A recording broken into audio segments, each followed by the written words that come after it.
Hi, everyone. Hello. Good morning or good afternoon. So first of all, just introduce myself. I'm Lina Liakou. I'm the Managing Director for Europe and the Middle East for the Global Resilient Cities Network.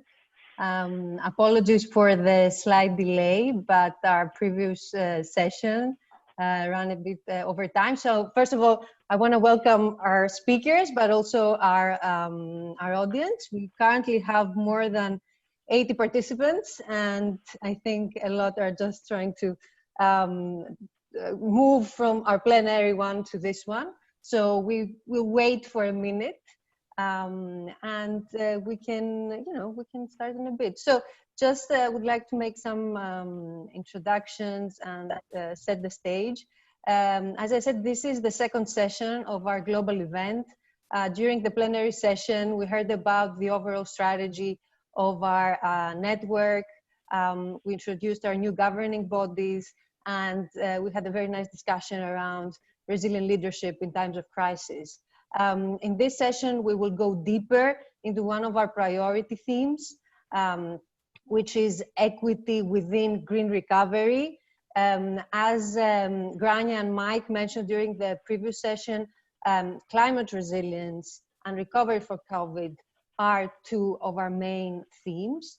As cities are trying to deal with this dual challenge of climate crisis and the socioeconomic impact of COVID, we're trying to see how we can best, first of all, understand what they are doing, understand what are the barriers, and also what are the areas of further support and partnership that we as a network can bring. So before I introduce you the speakers of the panel today, there's a message from Ashwin Dayal, the Senior Vice President of the Rockefeller Foundation for the Power Initiative, that welcomes the network in this session. So let's hear Ashwin. Good morning, good afternoon, and good evening. My name is Ashwin Dayal. I'm a Senior Vice President at the Rockefeller Foundation, overseeing our work on power and climate. It is my genuine pleasure to welcome all of you to this Global Resilient Cities Network convening to discuss lessons learned from COVID-19 and to deliberate on what will undoubtedly be a challenging road ahead. I'm personally delighted to say a few words for this event, having been heavily involved in the Foundation's earliest work on this critical issue, leading an effort called the Asian Cities Climate Change Resilience Network, or ACERN. Over 15 years, the Foundation has supported a range of incredible organizations and networks that have been at the forefront of driving forward this important area of work. They have been involved in the development of critical research and analytical tools to more effectively capture the case for investing in resilience in the face, frankly, of quite a lot of resistance, especially in the early days. And also developing significant locally driven projects that translate all of this into tangible actions that change people's lives. So as we think about the moment we're in and the impact particularly of the COVID-19 pandemic, the centrality of resilience has come even more to the fore.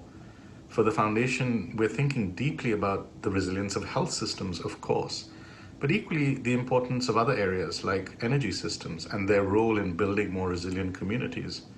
How can we put distributed renewable energy, for example, at the heart of a new vision for green infrastructure? And ultimately, how do we ensure an inclusive and equitable recovery through those kinds of investments? So I just want to thank you again for this opportunity, to Lauren and the team at the Global Resilient Cities Network that you gave me to say a few words to welcome everyone. I wish all of you the very best for a very successful convening, and look forward to receiving all of the feedback on these important deliberations. Thank you.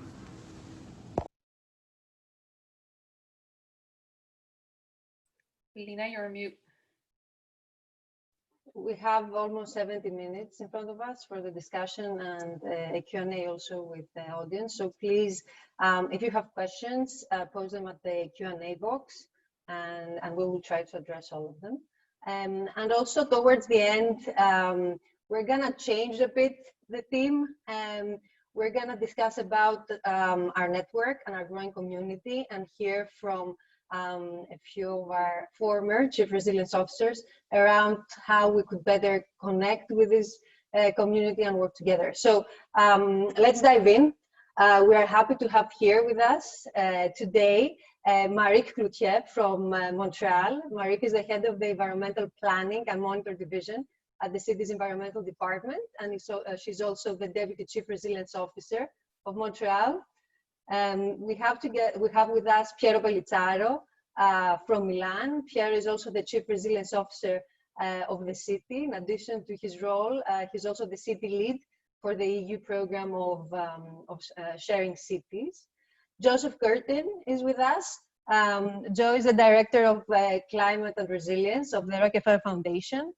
And also Rodrigo Corradi, who is now the Institutional Relations and Advocacy Manager of BICLE, Latin America, but he's also a former Chief Resilience Officer for the city of Porto Alegre. So I would like us to start from the city representatives. And I would like for Piero and for Marik to set the stage and I would like to understand what are the approach of their city towards bridging this kind of two priorities of equity and climate action, and whether you can share a few examples of projects that you're currently developing that can trigger our discussion. So, Marik, do you want to start? Yes, with pleasure. Is everybody hearing me? Yes? Very well. Very well, thank you. Okay. Well, thank you very much for this invitation. It's a real pleasure to be here and actually be able to interact, even if it's from a distance, with other cities and my colleagues in other fields of expertise. So thank you very much. It's a really excellent panel you've prepared. Before I answer your questions, which I will, in the best, on the best way we can with our team and everything, we worked to answer your panel. I just want to remind the panelists and the people that are listening here, a few basic socioeconomic demographic data regarding Montreal. The disposable income per capita in Montreal in 2016 was almost $30,000. So it's important to have in mind that Montreal was, in the last few years, was last when it came to disposable income per capita in North American cities, and for the percentage of the population living below the poverty line, which was 18.9% in 2016. In that same study, it's also important to mention that Montreal was the best showing in quality of life, ranking second with the same study regarding the income, noting that the city had affordable housing, low crime rate for now, and a diverse offering of public transit.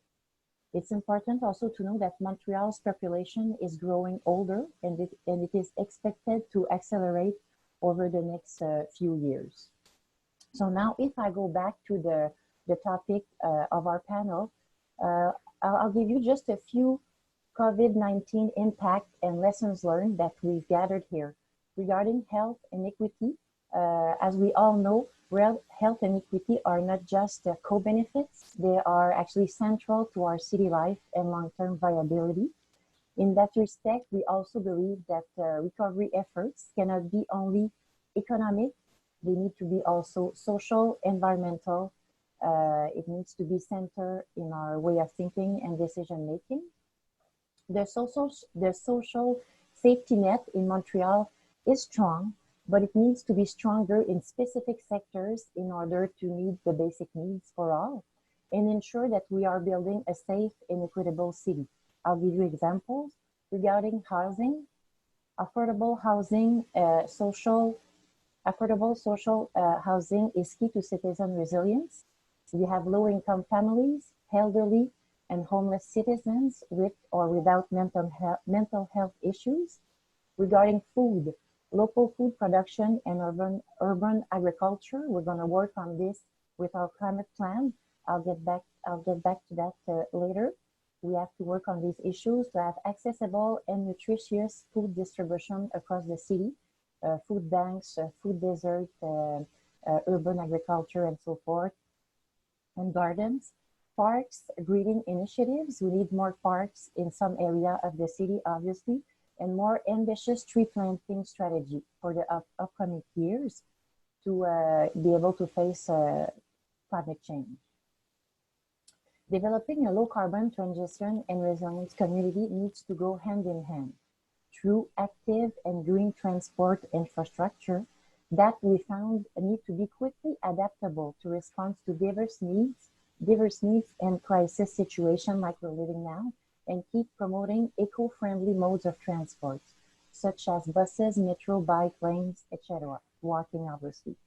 Community and social infrastructure that promote inclusion, social ties, and urban security through, again, adaptable and flexible buildings and resources to respond to diverse needs in the community. In COVID-19, a couple of months ago, at let's say the middle of the crisis, before the summer began, what we did is we opened the National Library that is downtown Montreal. The main hall was open to homeless people for them to warm up during the spring months. Montreal's public library and culture houses were also open in boroughs. And now we gave obviously free access to books. Some parts give access to musical instruments and cultural activities for all ages, obviously that take also all the measures needed regarding the COVID situation and distanciation and so forth. Regarding commercial arteries, they are supported by flexible business practices. Our economic department works tirelessly with our commercial arteries right now to make them obviously survive with all the entrepreneurs facing real challenges. They have an economic program, strong local support, and dynamic businesses association, and adapted to digital and circular economy needs. We still have to think about those issues, economical and ecological transition. We don't need to forget about that, even even if our entrepreneurs are facing infinite issues regarding commerce and so forth, depending on their area of activities, obviously. Regarding our topic, let's get back to that, our energy resilience and energy poverty. In Montreal, one of our strengths is that Montreal is powered by renewable, hydroelectric, and affordable energy. In 2019, Montreal had the lowest monthly electricity bill of all North American cities, half the price of Toronto, and 4 times lower than in New York City. We still have some energy poverty issues, obviously, especially during our cold winter months.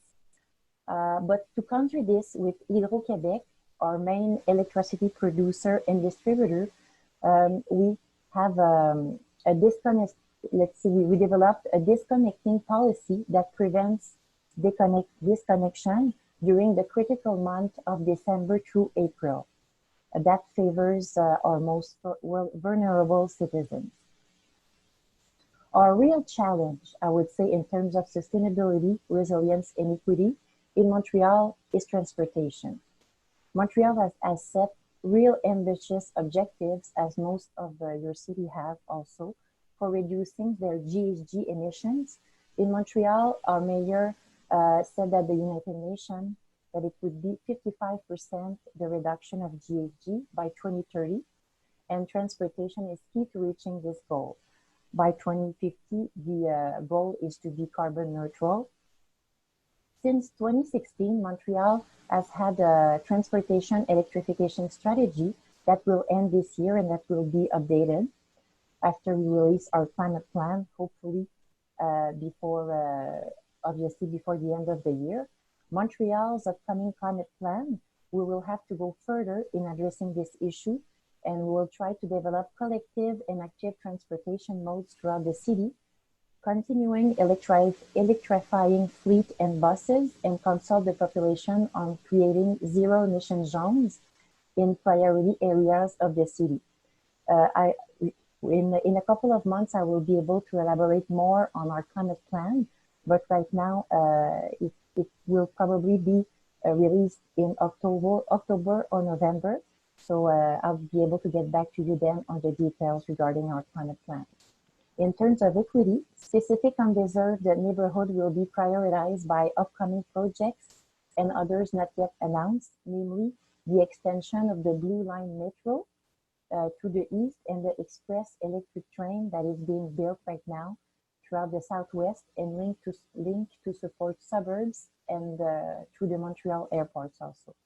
Regarding bike lanes, there would be so much to say right now, but let's say in a nutshell that earlier this year, in the context of COVID-19, short-term recovery plan of the city, we announced a bold plan to give citizens more safe space to walk, cycle, and connect to public space and green space across the city. A network of what we called safe and active lanes were implemented in early June.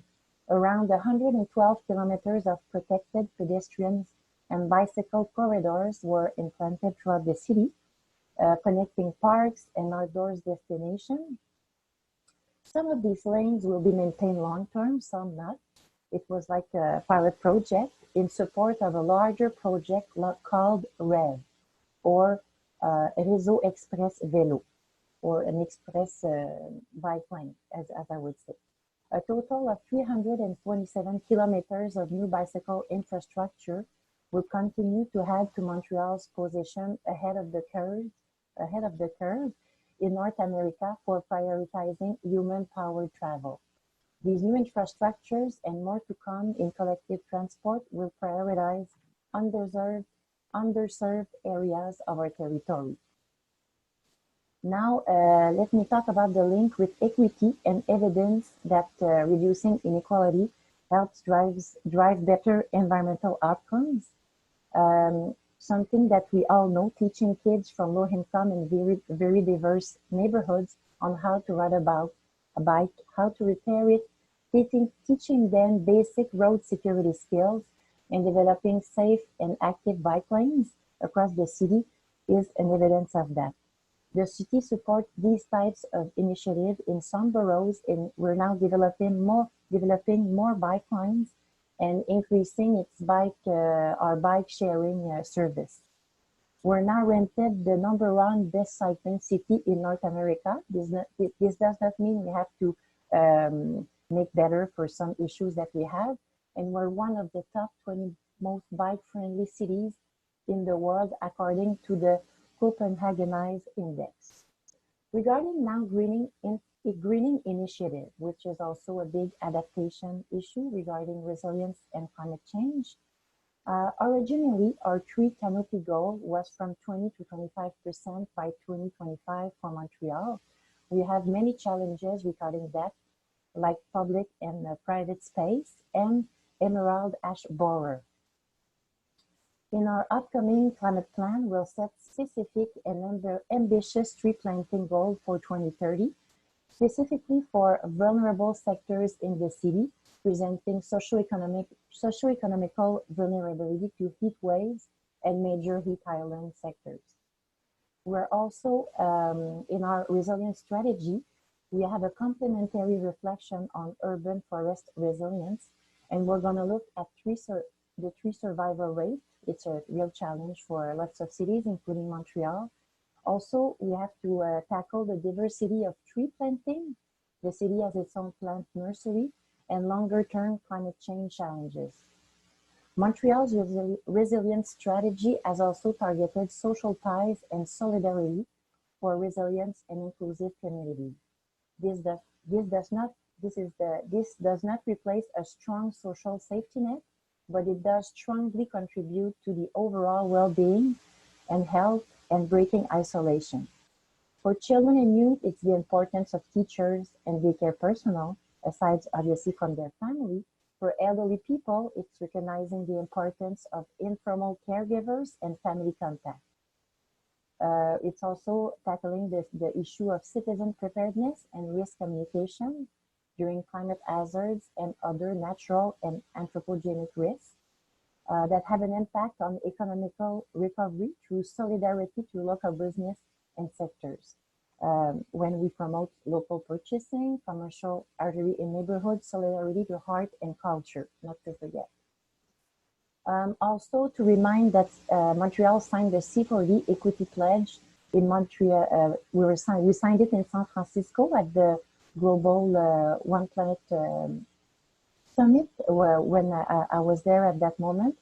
We signed the Equity Pledge and also the deadline 2020 of the C40 to leave nobody behind in all the decisions that we make regarding climate change and our resilient strategy.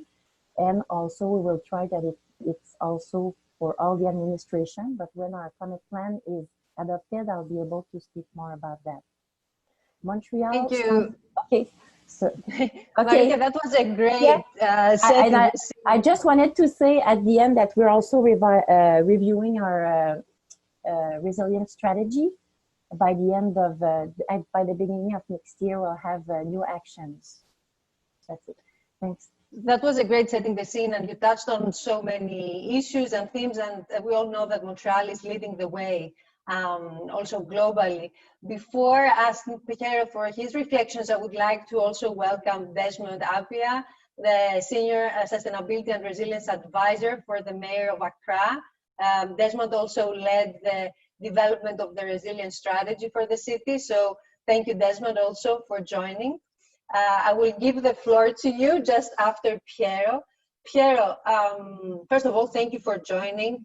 Marike kind of outlined all the different actions and themes and sectors that the city is addressing in terms of climate action, but also how this action can have multiple benefits, therefore address also the COVID impact. So Milan is a climate champion, we know that. Milan also was heavily impacted by COVID. So how are you actually bridging these two priorities? And what are some, like very, very specific examples that you're leading? Hi, everyone, and thank you very much, Lina and Lauren and all the Resilience City Network for setting up this event. And yes, we hope we will be, and we are climate champion. We're trying to do our best to do that. But I think after the COVID, we get the great chance to actually to scale up and to moving forward to our climate action to do the emergency. I try to get on the point, directly to the point, as Lina was asking for some proper example. Well, we have seen over the last couple of months, 3 months, that what we can call the energy poverty, so the capacity of the population, and in some case, the low-income population to pay back for their energy bill has increased in terms of, with a reduction of, with an increase of unemployment rate, the reduction accessible to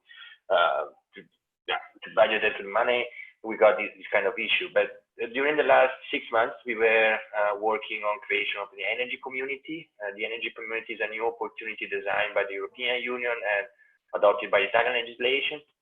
So it somehow is to share the energy production produced on your house with your PV system, pulling together the different PV system with different housing. And this could be used for self-consumption or can share with the other building or the other family that they are living in the same building or the same area. Why we think this is a link between climate and equity?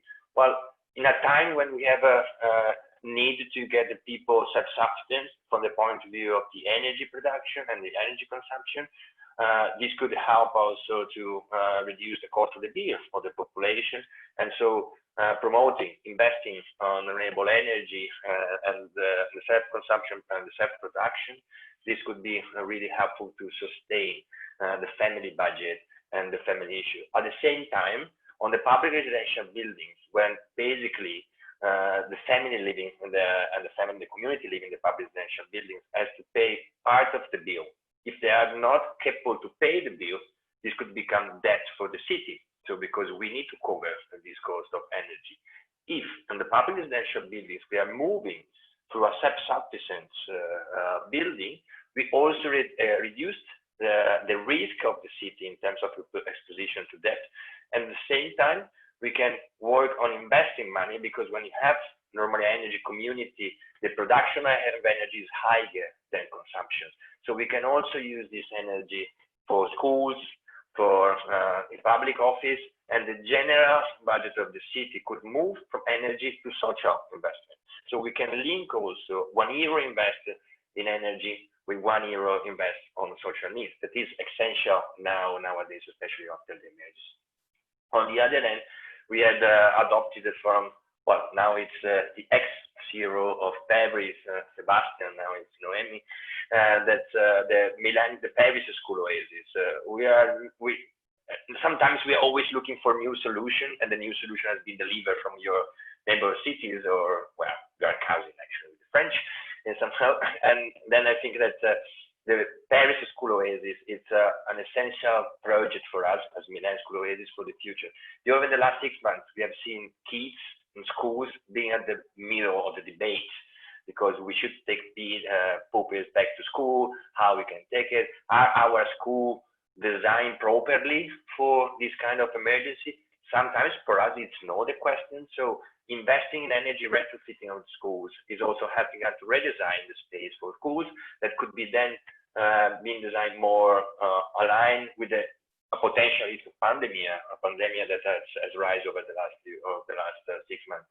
On the other hand, the Milan School Oasis has a goal to put the school at the middle of the design of the cities, because the school normally is the most densified building in the city. So the first public building you normally get when you step out from your house is a school of different level. So the school could become a sort of hub for the community, not only for the need of pupils, but also as a recovery place during a heat wave, for example, because we have closed a room for elderly people, and normally we have a green areas for pupils or for the population. So when you have to suggest where to go when there is a heat wave and you don't have the capacity to have air conditioning in your house, well, school could become an opportunity when you can recover during a heat wave.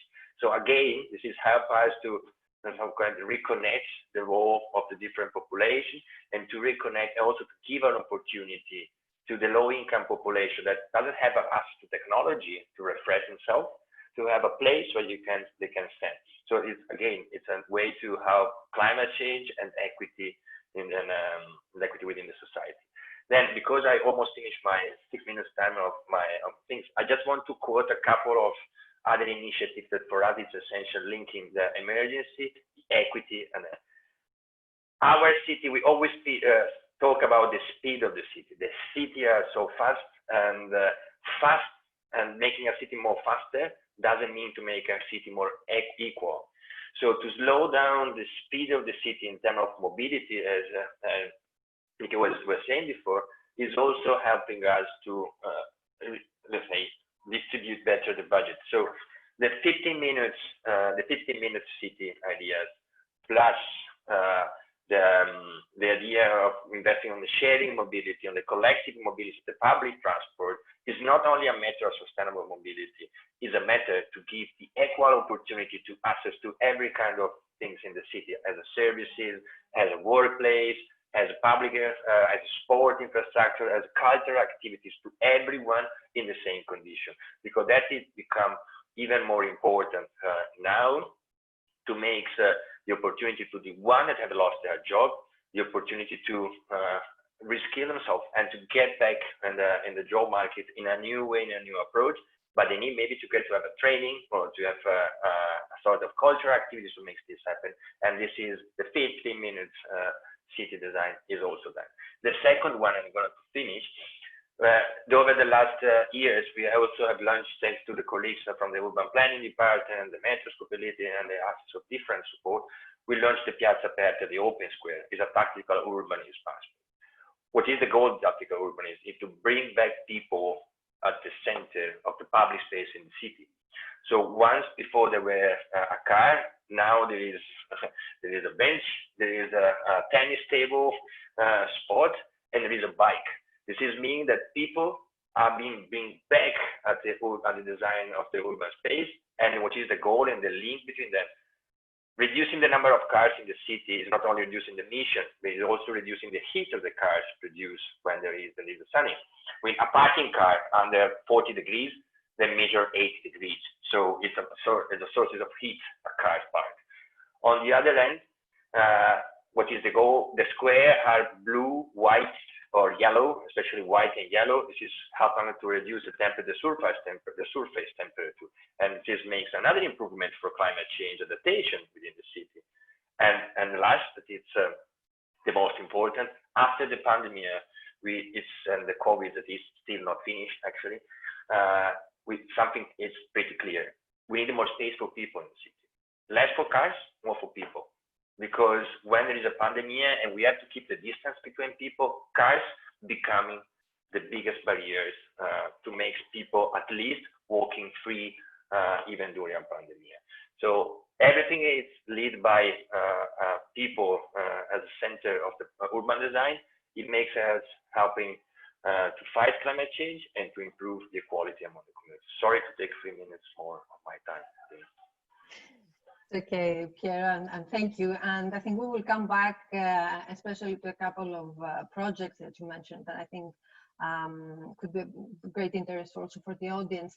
So I would like to give the floor to Desmond. And Desmond, you've been currently leading the city's climate action plan, also in collaboration with C40. You led also the resilience strategy. You are also in the middle of the pandemic and this health crisis. So what has been the approach of the city towards climate action, and what are some good examples that you would like to share? Especially, we've heard from Montreal and Milan, North Hemisphere cities. So I think it's interesting to hear also from a city in the southern region. Thank you very much, Lina, and thank you to all the panelists. And I will try as much as possible to bring us back to maybe 5 minutes so that we can make up for time. And one of the key things that throughout the processes of developing the resilience strategy and also the climate action plan that we've been working on recently, and hopefully we will be launching it on the 7th of October. A key thing which stood out in the resilience strategy was the level of informality of the city. And I think in most global south cities, informality is a big part of the space. And one of the key actions for us was that the city put in the strategy that we're embracing our informality. And I think just that action of embracing the informality changes the dynamics in how we even engage with the informal sector and even in policy development, because most of the policies hitherto were developed more to suit the formal sector than the informal sector. So in Accra, we have about 80% informal sector. We have about more than 40% of our population living in informal areas, not well planned, not well even serviced.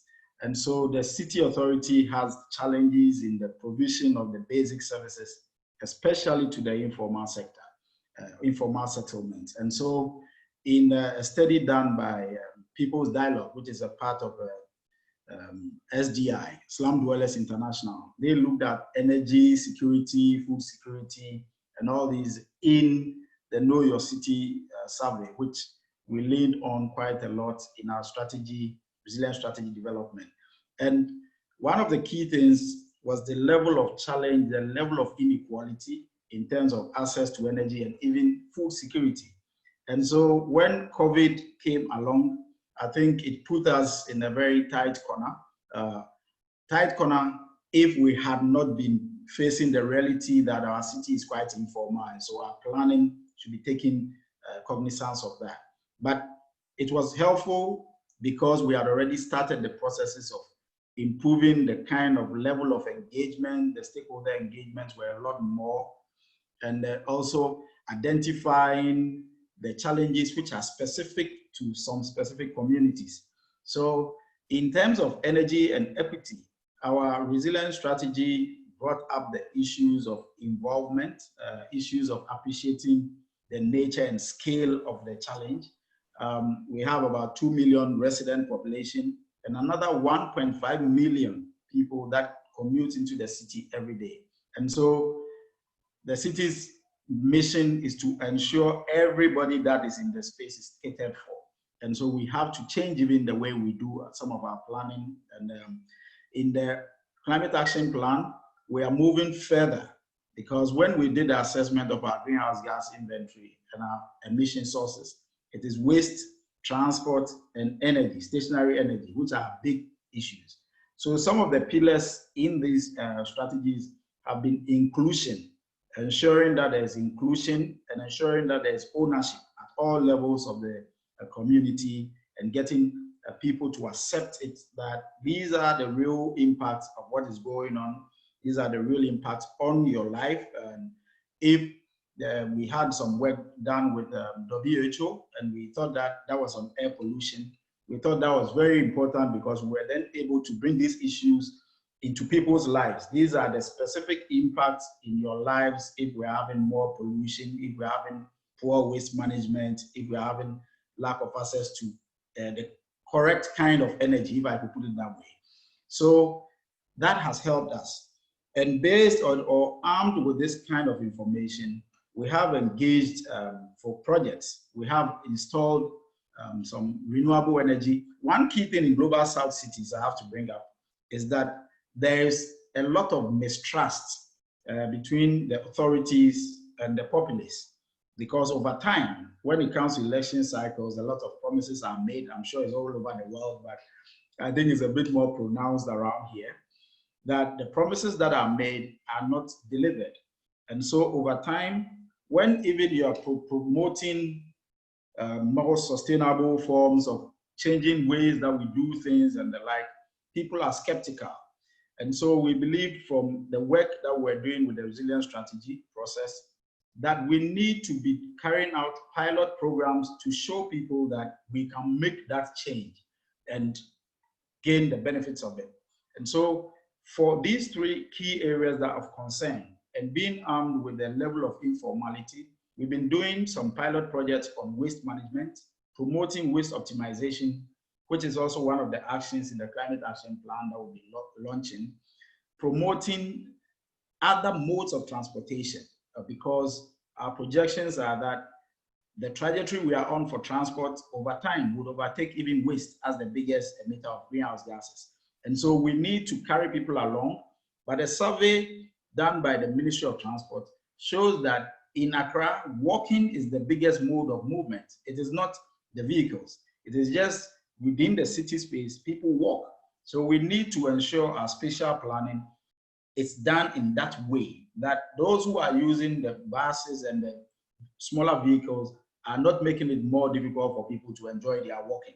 But it calls for changes in the policy direction, because most of the time roads here are designed for vehicles, not for walking. I mean, you don't create too much room for people to enjoy the other kinds of modes of engagement. So there are a number of projects. One is this renewable energy for schools and hospitals. We wanted to focus on public institutions.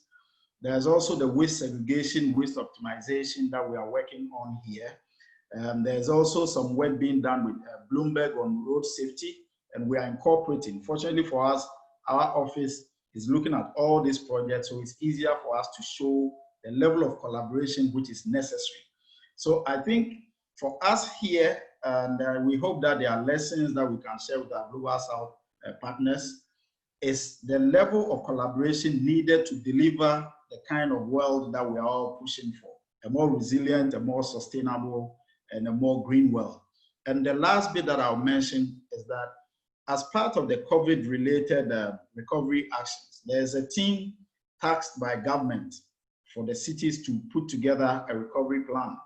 And fortunately, our team is made up of professionals from architects, planners, finance, and sustainability, amongst others. And we think that sets the stage for us to ensure we have something, a plan which looks at recovery in a more sustainable way. Instead of usually you just put maybe just the planners to go and put something together for us. But we have been fortunate that resilience strategy helped us to identify over 25 actions. The climate action plan, most of it are also tied into the resilience actions. And we are working on all these angles to push together a strategy that would help us to become more green and sustainable in the future. Thank you, Lina. Thank you, Desmond. And I will pick one of your last points that were around partnerships. And I want to ask Joe. And Joe, Ashwin in his message talked about the distributed renewable systems and how they can be at the heart of equity recovery. Piero mentioned around the energy communities they are building in Milan. Desmond also mentioned a lot around informality, the need of trust and partnerships to actually build renewables as well and increase the level of adaptation and mitigation in their communities. So what is the foundation doing, and how do you see your work connecting with this kind of city action? Hi, Lena. Thank you, and thanks to the other panelists.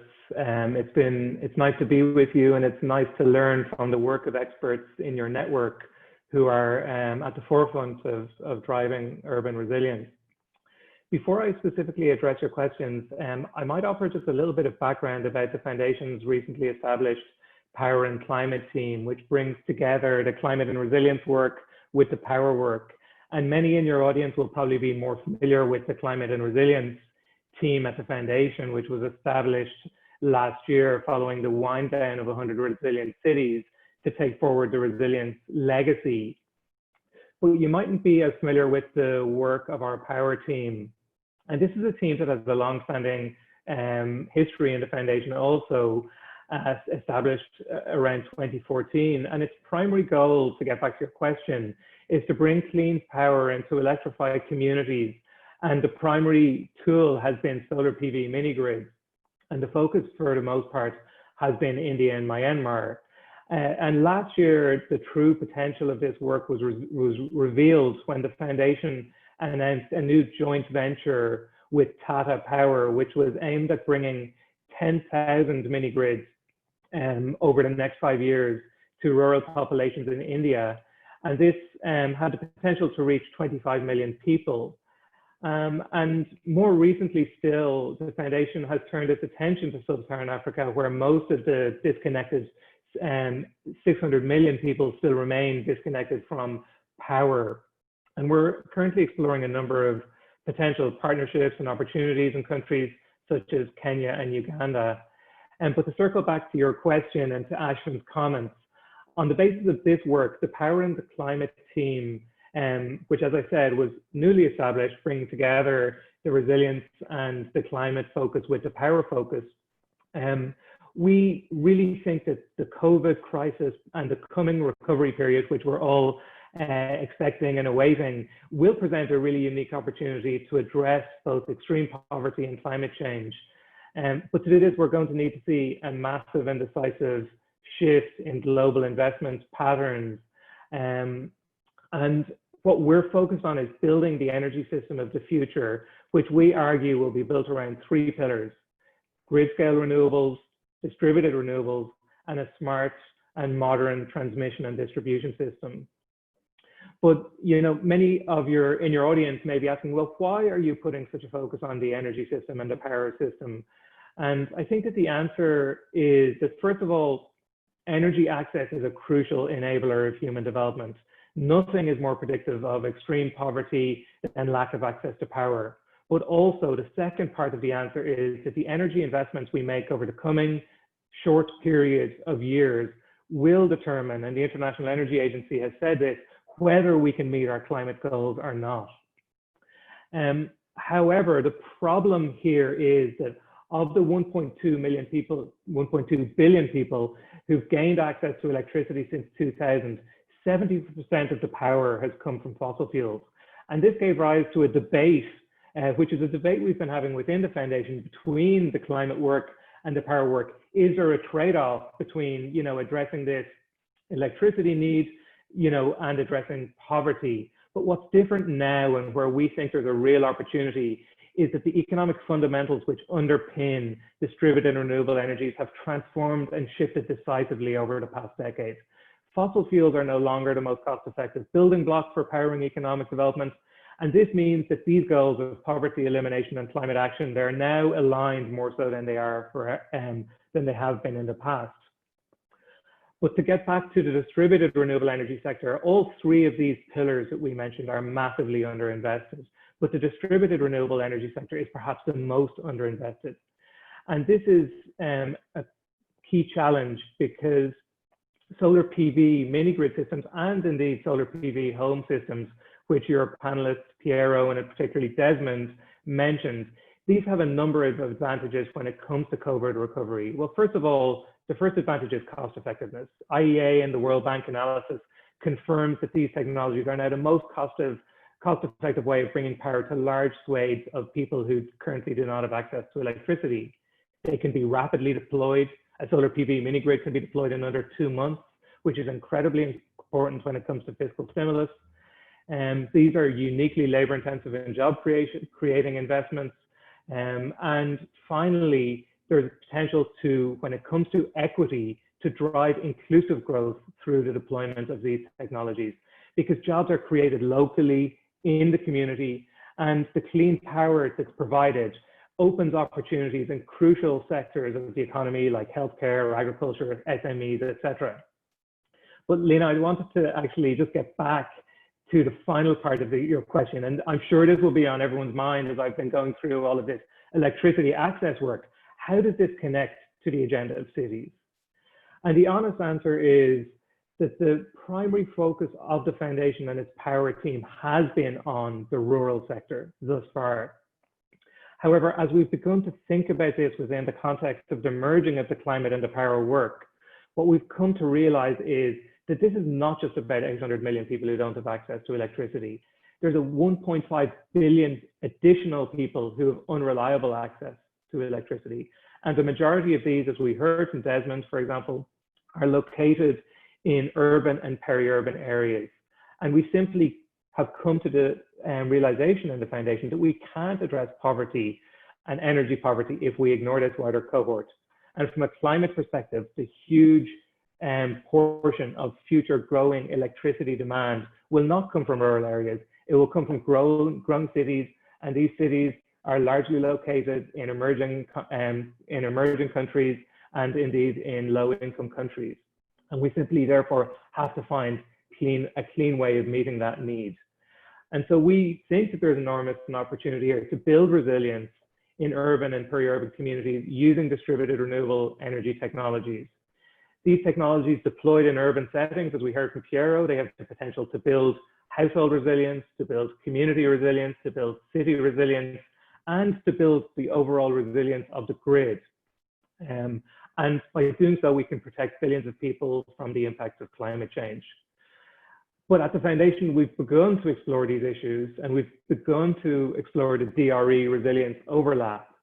But we're looking for opportunities to deepen our understanding of this opportunity. We're looking for points of entry. And that's why, you know, it's been a real pleasure for me to hear from the other experts who are working in these issues at the city level, and why it's been of huge benefit for me to join you today, and delighted to hear and to discuss this and other issues with you. And with that, I'll pass back to you. So thank you. Thank you, Joe. And in a minute, I think I would like to come back to the city representatives and actually ask them, you know, to reflect on what you said, and specifically what are the enabling factors to actually, you know, scale up, and what are the barriers that they've seen. But before going back to the city representatives, I would like to give the floor to Rodrigo. And Rodrigo, I think there are two elements here that I would like for you to address. The one is, first of all, you work in the Latin American region.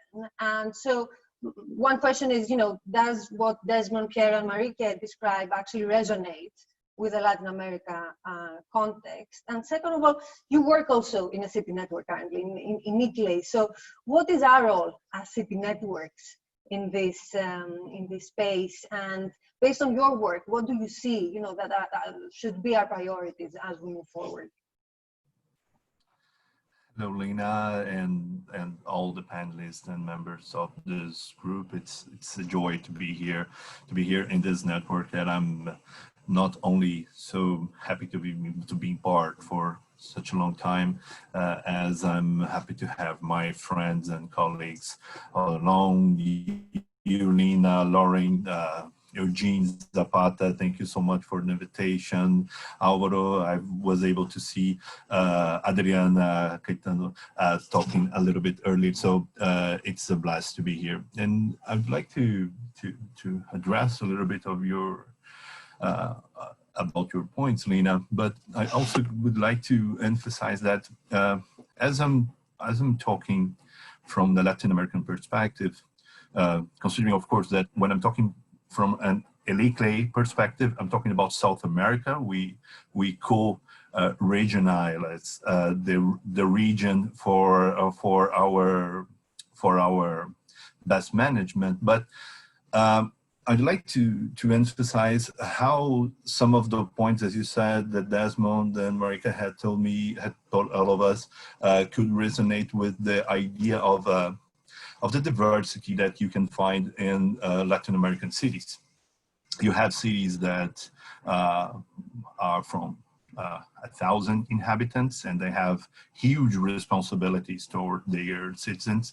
And you have Mexico cities, Buenos Aires, São Paulo, Bogota, cities that are in the major leagues of plus 10 million inhabitants.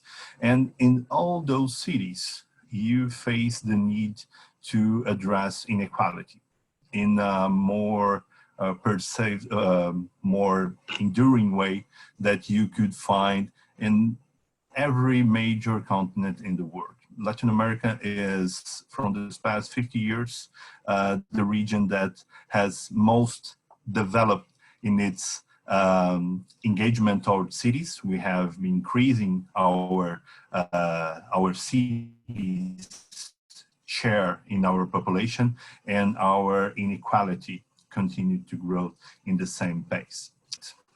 We are facing an interesting time to try to address the way in which diversity and inequality can try to attract solutions that could be done in a more comprehensive way in the local level. And how do I think that this is so necessary? As Desmond, and I believe that one of the specific points of Piero to try to emphasize of how local infrastructure, how local schools, how those points are the key access that the cities need to engage with their citizens.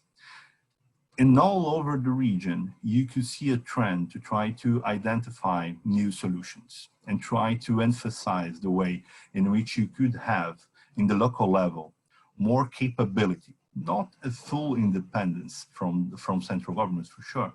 And for sure, then in Latin America, we have a deep dependency of central authorities towards specifically financing solutions. But to try to identify solutions that could actually make the difference for people's lives.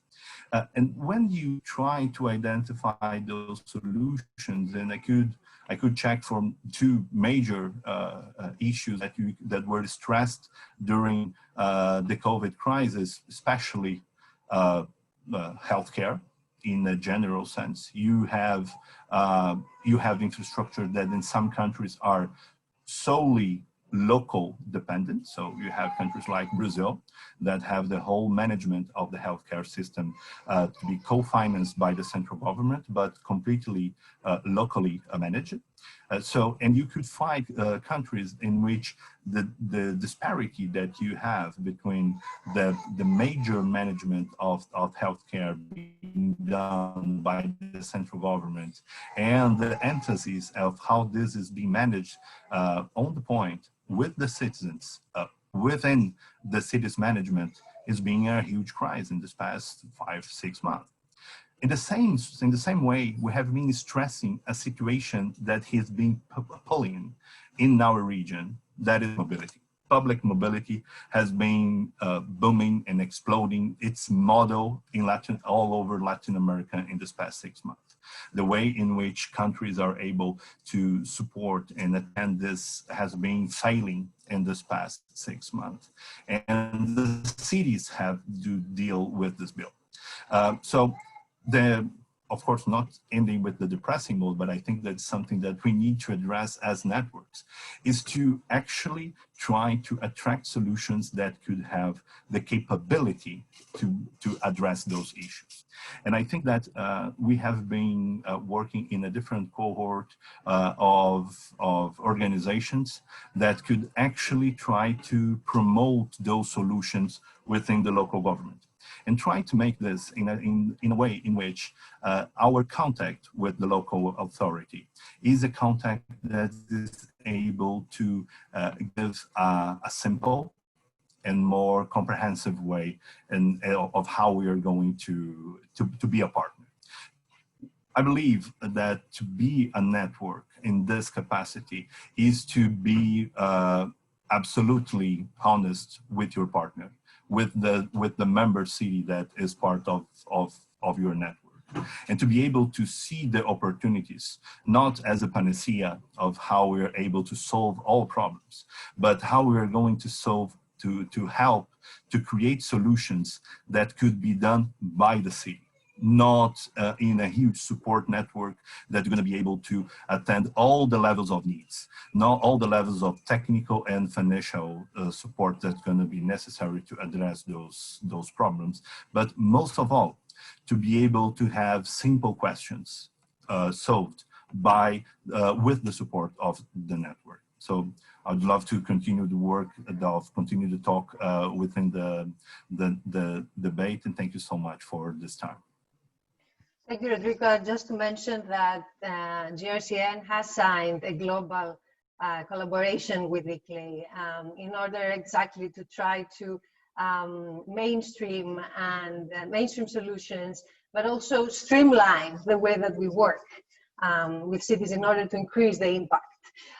So thank you. Now, we have 15 minutes for discussion, and I would like to touch on two issues. The one is connect with what Joe mentioned specifically, and the second, I would like to for us to have a short discussion on mobility, because there was also a question there that I thought was really interesting. So starting from the issue on using this kind of microgrids, scaling up this kind of distribution renewable systems, the work that Joe described that happened, that mostly is based on the rural area, but actually the interesting piece is how we can see this for the peri-urban and urban environment.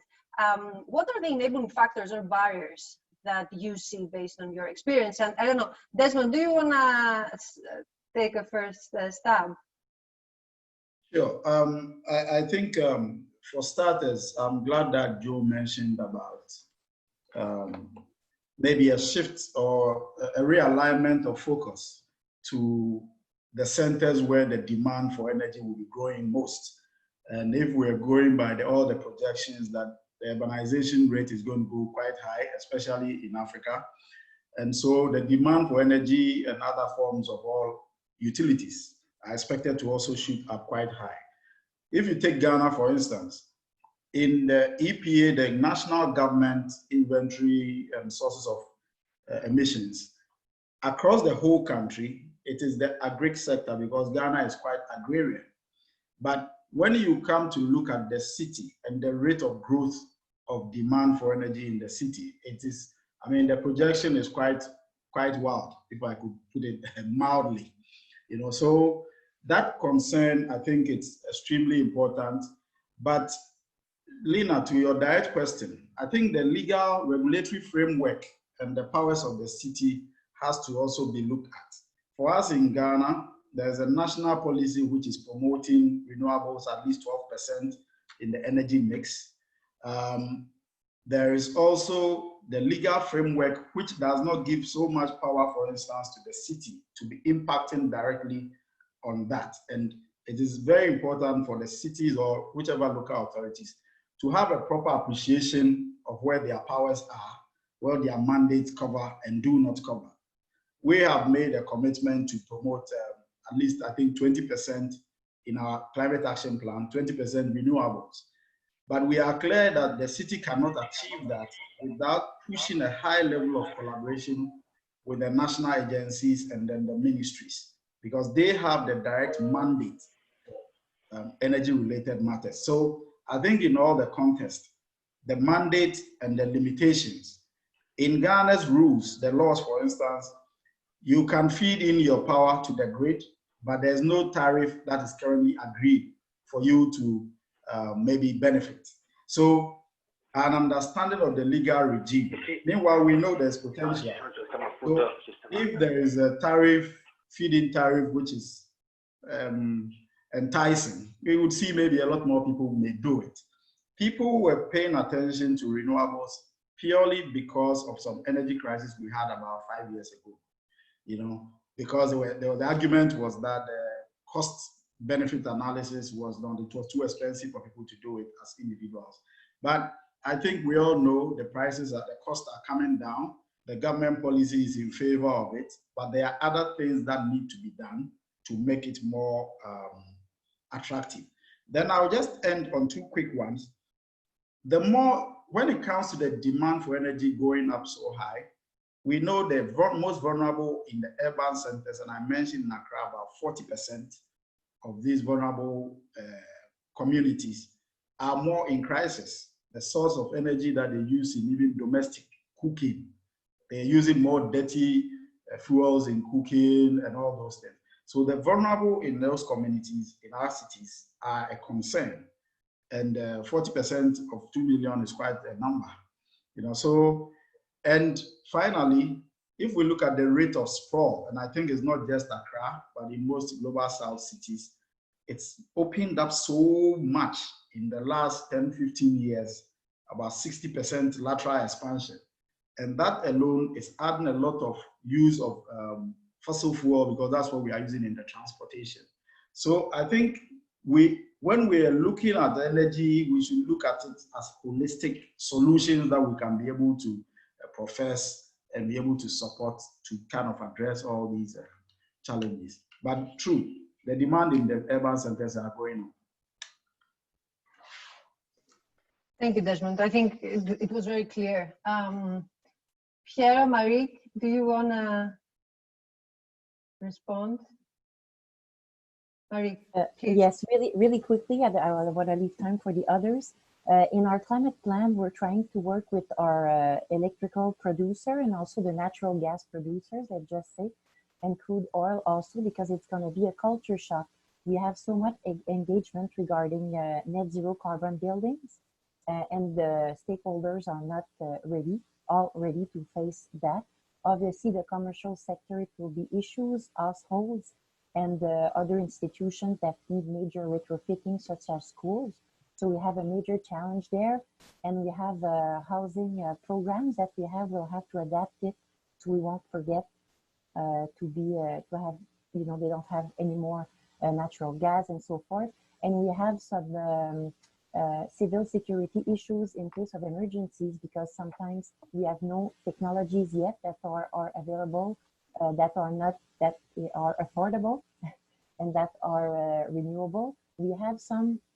Obviously, there are technologies out there for lots of common issues, solar, and people that want to become autonomous, also energy-wise. But we have also some technologies that we need to develop to have some some issues when we have emergencies, that when we all go electric, I just want to end by saying that we will have, obviously we'll face challenges. Our distribution sector and producer of hydroelectricity is being very stressed about that, let's just say, because everybody's going to go renewable, but we have to go step by step and have a cultural change with all the stakeholders. And lots of money will be required from all levels of governments to be able to meet that big challenge. Thank you, Marik. And just, I want to reference one of the comments at the Q&A section from Sheila Patel, who says that the need to link renewable in informal settlements is critical, especially around, cooking fuel change is critical. The cities need a regulator to address the energy management, especially to link grid with the formal and renewable energy. So I don't know, Desmond, if this also kind of resonates for you. Yes, it does. And I think the first point is that we are recognizing it. I mean, as I mentioned previously, a lot of the previous plans were not really addressing. As long as the formal sector is addressed, we are fine. Because really, we were pushing out the informal sector, pretending as if they don't exist. But when you begin to appreciate that maybe the way your city is evolving, the informal sector, and these guys are they are more vulnerable. They are in the flood plains, they are close to dam sites, they create illegal dam sites and all those. So there are a lot of challenges around those settlements. And I think appreciating and accepting that they are there is the first step.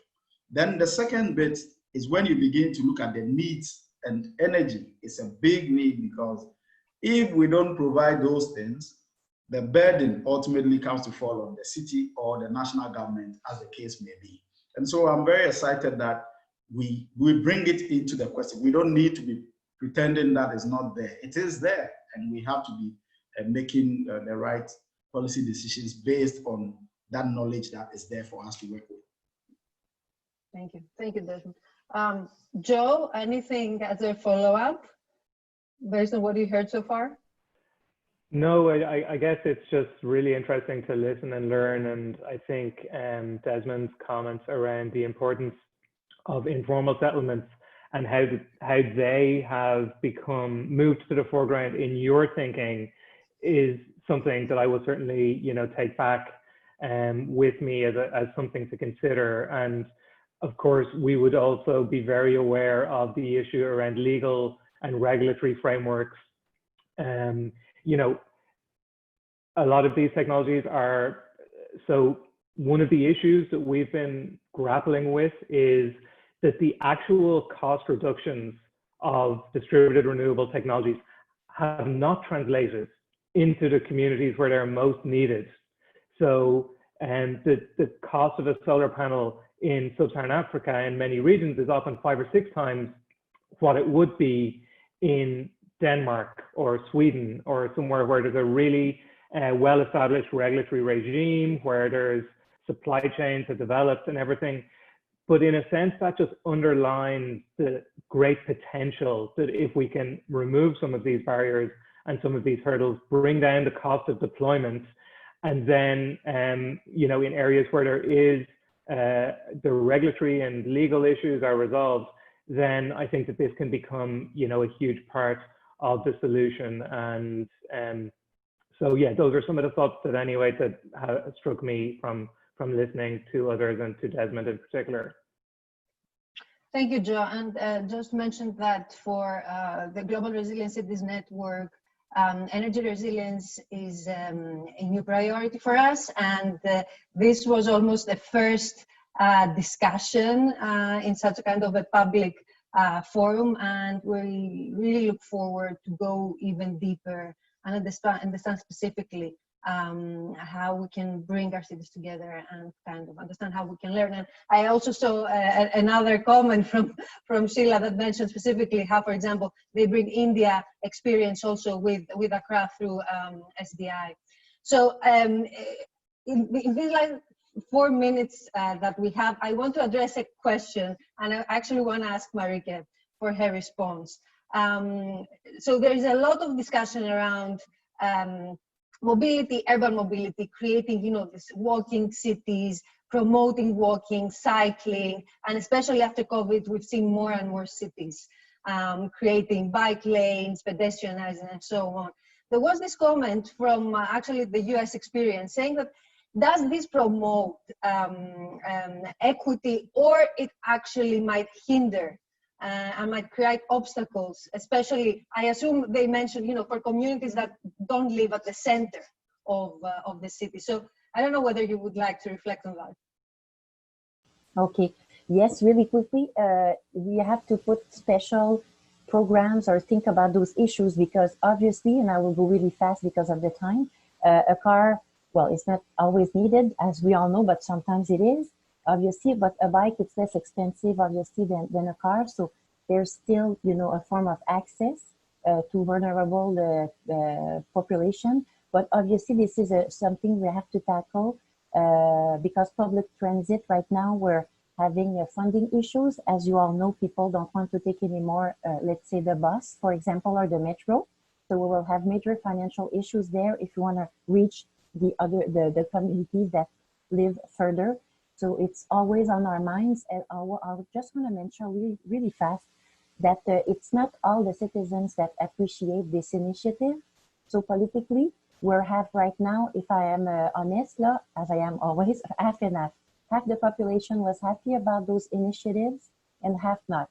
So we'll have to think about our urban resilience regarding that, because and we'll have to see in the most vulnerable boroughs if they were mostly welcoming this initiative or didn't feel part of it at all. So it's we have not finished. We'll get back to you also. Thank you, Marika, and thank you for being open and frank. So thank you all for contributing to today's discussion. As I said, this is the second session. We have a third one later today that is focused on circular economy and vulnerable populations. And I know Desmond mentioned a lot on waste management. Marika also mentioned it, Rodrigo. So I think it will be also very interesting. But we have another 15 minutes. So after, again, I thank Joe, Marik, Desmond, Rodrigo, and Piero for their contributions. I actually want to give the floor to Marisa Ajo, the CRO from Los Angeles. Oh, the CRO from Houston and former CRO from Los Angeles. And also to Lauren Sorting, our Executive Director, to introduce the second item, which connects with how we enlarge our community and how we bring all the resilience practitioners together. So, Marisa, the floor is yours. Thanks, Lena. Really appreciate being able to be here today. Have been so inspired by the last few hours of conversations. And in fact, as the Chief Resilience Officer of Houston and the former Chief Resilience Officer of Los Angeles, thus making me an alumni, I have been spending the last 5 years learning with and from Chief Resilience Officers. And so I'm really excited to be here today with Jeff to announce the formation of a Chief Resilience Officer alumni group that is under development. And so Jeff's here to tell you a little bit more about it, but it's been so great to see current CROs and alumni CROs participating and saying hi from around the world today.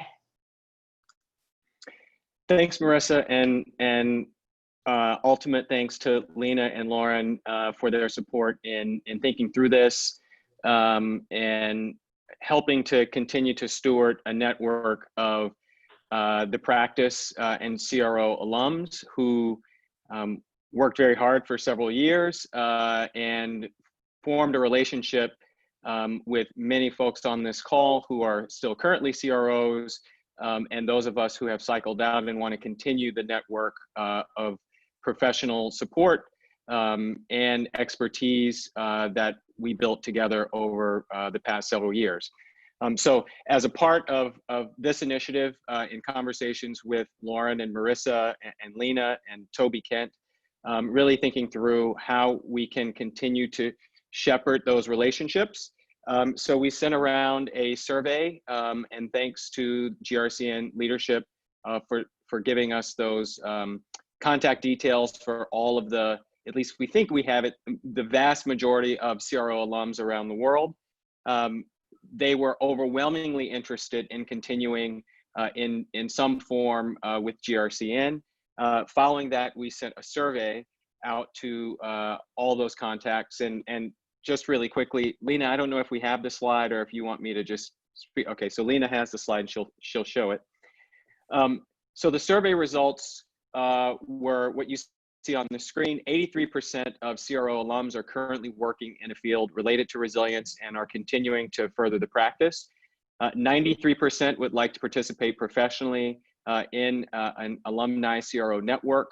66% would like to support current GRCN member cities, either cities that they were working in previously or other cities in the network around the world. And 96% would like to have continued access to GRCN's resources.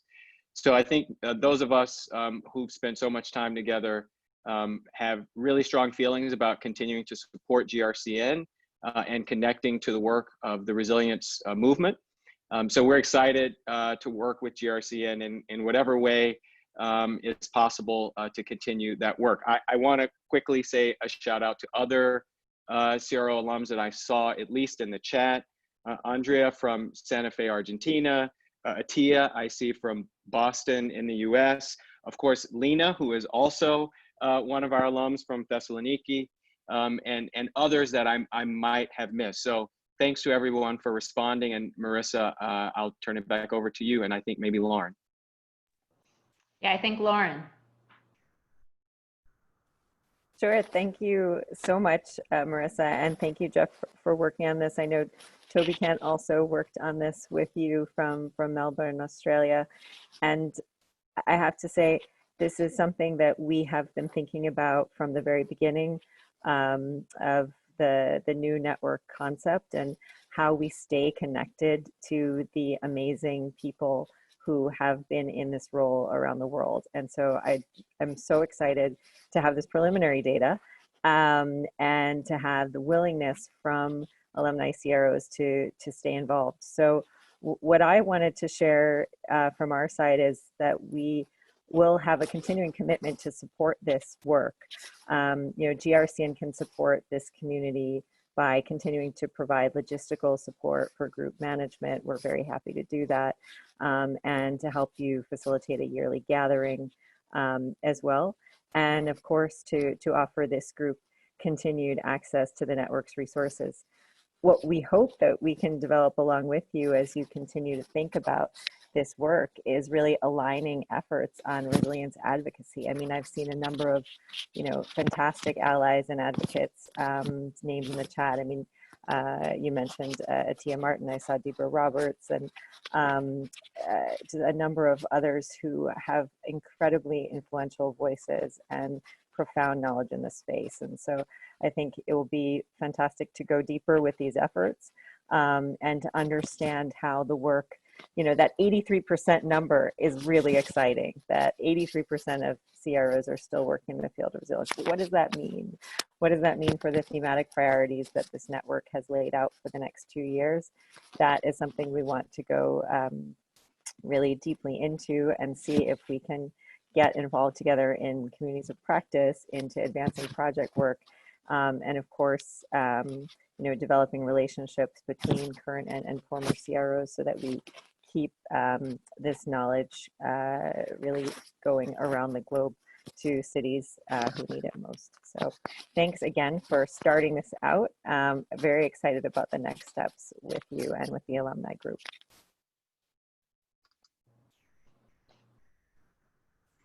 And just to mention that, because I can sneak peek at the attendees, that we have quite a few alumni CROs with us, apart from the ones that made their presence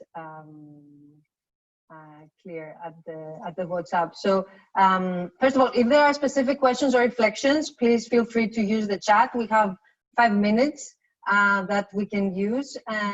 As we wait for any comments, Marisa, you are a former CRO, you are an active CRO, you are a member of the Global Steering Committee.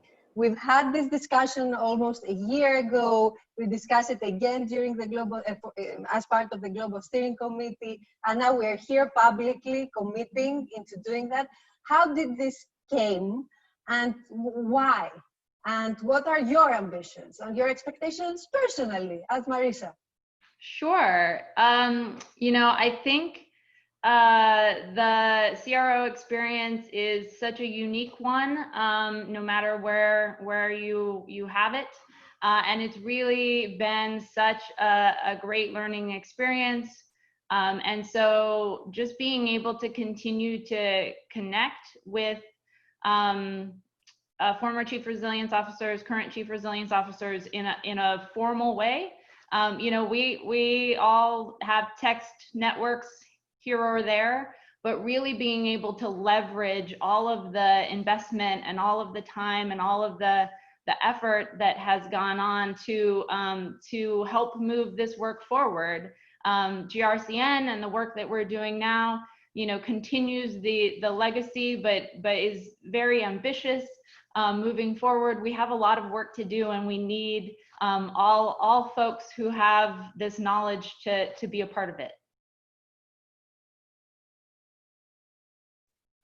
Thank you, Marisa. Jeff, anything to add? No, I'll just say, just to add to Marisa, I mean, we've all, I think as the past panel talked about, we all share knowledge together, and that's something that we did for several years about building resilience in our cities. I have the pleasure of continuing to work with people like Marisa and others, and Lena, I'm thinking about going back to a year ago and really thinking through what this would mean as a part of GRCN. But I think we all have special connections with each other, and I think there was just a strong feeling that we wanted to continue that journey together. Even those of us who aren't explicitly working, not in the 83%, it's still very interested in advocating for resilience priorities and resilience issues around the globe. So I think this is a way to continue the movement and strengthen what frankly the GRCN team has put together as a strong basis for the future of this work. Thank you. And just to mention that, we have the past, but we have also the present. So we have new CROs almost every month. And I just want to shout out, for example, Lina from Medellin, who's also a new CRO in the network. And so being able to bridge this experience and bring all these lessons learned and so on, I think it would be a miss if we didn't kind of grab this opportunity. So let's see how we will move forward to formalize this network, to provide the right spaces, also to continue this discussion, to bring this network actually together with the active CRO network.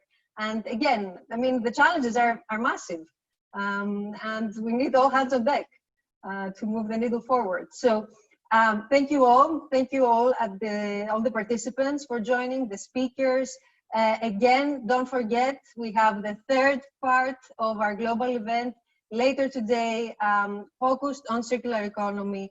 It is a more friendly zone for our Asia colleagues and our at the west side of Americas. So thank you again, and have the rest of a good day. Thank you, everyone. Good night from Singapore. Bye.